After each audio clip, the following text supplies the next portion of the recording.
நன்மையும் தீமையும் நம்மிடமே திரும்பும் ஒரு பெண்மணி தினமும் இறைவனின் பெயரால் ஒரு ரொட்டியை செய்து தன் வீட்டு வாசலில் இருக்கும் கொக்கியில் தொங்க விடுவார்.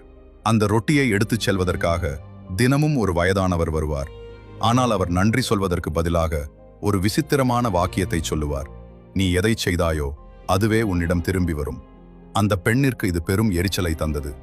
இந்த முதியவர் நன்றி சொல்லாமல் எதையோ முணுமுணுக்கிறாரே என்று நினைத்தார்.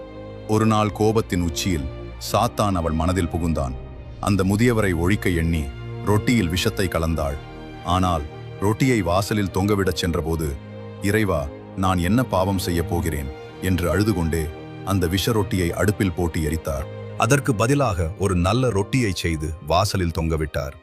முதியவர் வந்து அந்த ரொட்டியை எடுத்துக்கொண்டு அதே பழைய வாக்கியத்தை சொல்லிவிட்டு சென்றார்.